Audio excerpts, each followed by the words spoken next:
Hi friends, ಹೇಗಿದ್ದೀರಾ? ಎಲ್ಲ ಚೆನ್ನಾಗಿದ್ದೀರಾ ಅಂತ ಅಂದ್ಕೊಳ್ತೀನಿ. ವರ್ಣಿಕಾ ಅಡುಗೆ ಮನೆಗೆ ಸ್ವಾಗತ.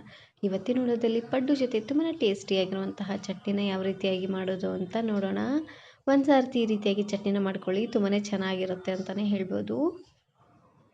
ಪಡ್ಡು, ಇಡ್ಲಿ, ದೋಸೆ ಹಾಗೆಯೇ ಅಕ್ಕಿ ರೊಟ್ಟಿ ಜೊತೆಗೆಲ್ಲ ತುಂಬಾ ಚೆನ್ನಾಗಿರುತ್ತೆ ಅಂತಲೇ ಹೇಳ್ಬೋದು. ಹಾಗಾದರೆ ಬನ್ನಿ ತಡ ಮಾಡದೆ ರೆಸಿಪಿನ ಶುರು ಮಾಡೋಣ. ವಿಡಿಯೋ ನೋಡೋದಕ್ಕೂ ಮೊದಲು ನೀವಿನ್ನೂ ನನ್ನ ಚಾನಲನ್ನು ಸಬ್ಸ್ಕ್ರೈಬ್ ಮಾಡದೆ ನೋಡ್ತಾ ಇದ್ದರೆ ಪ್ಲೀಸ್ ಸಬ್ಸ್ಕ್ರೈಬ್ ಮಾಡ್ಕೊಳ್ಳಿ. ಹಾಗೆಯೇ ಪಕ್ಕದಲ್ಲಿ ಬರುವಂತಹ ಬೆಲ್ ಐಕನನ್ನು ಕ್ಲಿಕ್ ಮಾಡಿ.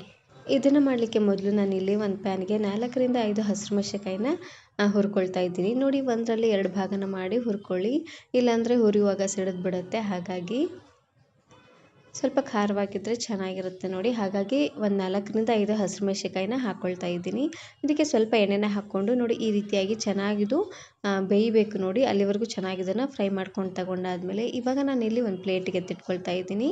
ಹಸಿರು ಮೆಣಸಿನಕಾಯಿ ಎಲ್ಲ ಪೂರ್ತಿಯಾಗಿ ತಣ್ಣಗಾಗೋವರೆಗೂ ಹಾಗೆ ಇದನ್ನು ಬಿಟ್ಬಿಡಬೇಕು.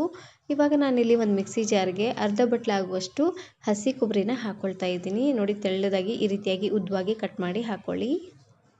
ಹಾಗೆಯೇ ಇದ್ರ ಜೊತೆಗೆ ಇವಾಗ ತಾನೇ ಫ್ರೈ ಮಾಡಿರುವಂತಹ ಹಸಿರು ಮೆಣಸಿನಕಾಯಿ, ಹಾಗೆಯೇ 1 ಗೆಡ್ಡೆ ಆಗುವಷ್ಟು ಬೆಳ್ಳುಳ್ಳಿ, ಸ್ವಲ್ಪ ಕೊತ್ತಂಬರಿ ಸೊಪ್ಪನ್ನು ಹಾಕ್ಕೊಂಡು ಗ್ರೈಂಡ್ ಮಾಡ್ಕೊಳ್ತಾ ಇದ್ದೀನಿ. ಹಾಗೆಯೇ ಇದ್ರ ಜೊತೆಗೆ ಸ್ವಲ್ಪ ಪುಟಾಣಿನ ಹಾಕ್ಕೊಳ್ಬೇಕು. ಪುಟಾಣಿನ ಹಾಕೋದ್ರಿಂದ ಚಟ್ನಿ ಅಂತೂ ತುಂಬಾ ರುಚಿಯಾಗಿ ಬರುತ್ತೆ ಅಂತಲೇ ಹೇಳ್ಬೋದು.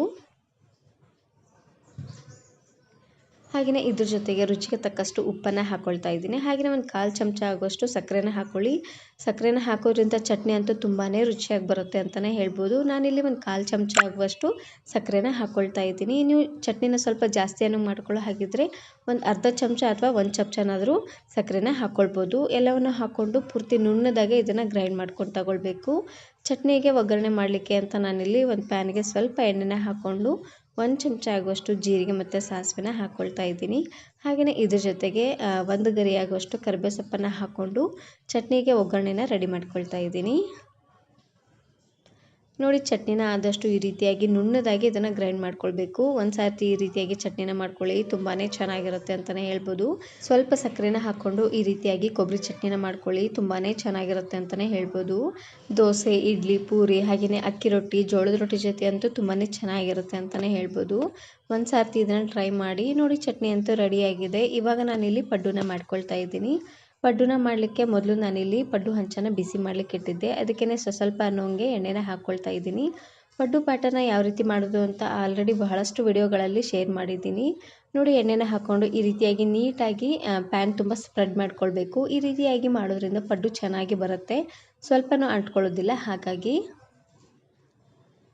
ನೋಡಿ, ಎಣ್ಣೆ ಎಲ್ಲ ಹಾಕ್ಕೊಂಡಾದ್ಮೇಲೆ ಇವಾಗ ನಾನಿಲ್ಲಿ ಪಡ್ಡು ಹಿಟ್ಟನ್ನು ಹಾಕ್ಕೊಳ್ತಾ ಇದ್ದೀನಿ.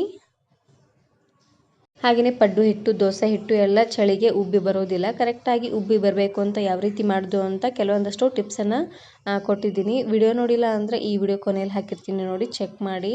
ನಿಮ್ಗೆ ಪಡ್ಡು ಸ್ವಲ್ಪ ಗರಿಗರಿಯಾಗಿ ಬೇಕು ಅನ್ನೋ ಹಾಗಿದ್ದರೆ ಉರಿನ ಪೂರ್ತಿಯಾಗಿ ಲೋ ಫ್ಲೇಮ್ನಲ್ಲೇ ಇಟ್ಟು ಬೇಯಿಸ್ಕೊಳ್ಳಿ. ಸ್ವಲ್ಪ ಸಾಫ್ಟ್ ಆಗಬೇಕು ಅನ್ನೋ ಹಾಗಿದ್ದರೆ ಉರಿನ ಹೈ ಫ್ಲೇಮ್ನಲ್ಲೇ ಇಟ್ಟು ಬೇಯಿಸ್ಕೊಳ್ಬೇಕು. ನಾನಿಲ್ಲಿ ಸ್ವಲ್ಪ ಸಾಫ್ಟ್ ಅನ್ನೋಂಗೆ ಮಾಡ್ಕೊಳ್ತಾ ಇದ್ದೀನಿ. ಈ ರೀತಿಯಾಗಿ ಮಾಡಿದ್ರೆ ತುಂಬಾ ಸಾಫ್ಟಾಗಿ ಚೆನ್ನಾಗಿ ಬರುತ್ತೆ. ಹಾಗೆಯೇ ಪಡ್ಡು ಗರಿಗರಿಯಾಗಿ ಬೇಕು ಅನ್ನೋ ಹಾಗಿದ್ರೆ ಕೆಲವೊಂದಷ್ಟು ಇಂಗ್ರೀಡಿಯೆಂಟ್ಸನ್ನ ಹಾಕಬೇಕು. ಹಾಗೆಯೇ ಪಡ್ಡು ಸ್ವಲ್ಪ ಸಾಫ್ಟ್ ಆಗಬೇಕು ಅನ್ನೋ ಹಾಗಿದ್ರೆ ಕೆಲವೊಂದಷ್ಟು ಇಂಗ್ರೀಡಿಯೆಂಟ್ಸನ್ನು ಸಪ್ರೇಟಾಗಿ ಹಾಕ್ಕೊಳ್ಬೇಕು, ಚೆನ್ನಾಗಿರುತ್ತೆ. ಎಲ್ಲ ವೀಡಿಯೋಸನ್ನು ಅಪ್ಲೋಡ್ ಮಾಡಿದ್ದೀನಿ. ವಿಡಿಯೋ ನೋಡಿಲ್ಲ ಅಂದರೆ ಪ್ಲೇಲಿಸ್ಟಲ್ಲೆಲ್ಲ ಇರುತ್ತೆ ನೋಡಿ, ಚೆಕ್ ಮಾಡಿ. ನೋಡಿ, 2 ಸೈಡು ಚೆನ್ನಾಗಿ ಬೆಂದಾದಮೇಲೆ ಇವಾಗ ನಾನಿಲ್ಲಿ ಒಂದು ಪ್ಲೇಟಿಗೆ ಎತ್ತಿಟ್ಕೊಳ್ತಾ ಇದ್ದೀನಿ. ಬಿಸಿ ಬಿಸಿಯಾಗಿ ಸಾಫ್ಟಾಗಿರುವಂತಹ ಪಡ್ಡು ಜೊತೆಗೆ ಈ ರೀತಿಯಾಗಿ ತೆಂಗಿನಕಾಯಿ ಚಟ್ನಿನ ಮಾಡ್ಕೊಳ್ಳಿ, ತುಂಬಾ ಚೆನ್ನಾಗಿರುತ್ತೆ ಅಂತಲೇ ಹೇಳ್ಬೋದು. ಈ ವಿಡಿಯೋ ಇಷ್ಟ ಆದರೆ ಈಗಲೇ ಒಂದು ಲೈಕ್ ಬಟನನ್ನು ಕ್ಲಿಕ್ ಮಾಡಿ, ಫ್ರೆಂಡ್ಸ್ ಆ್ಯಂಡ್ ಫ್ಯಾಮಿಲಿ ಜೊತೆಗೆ ಶೇರ್ ಮಾಡಿ.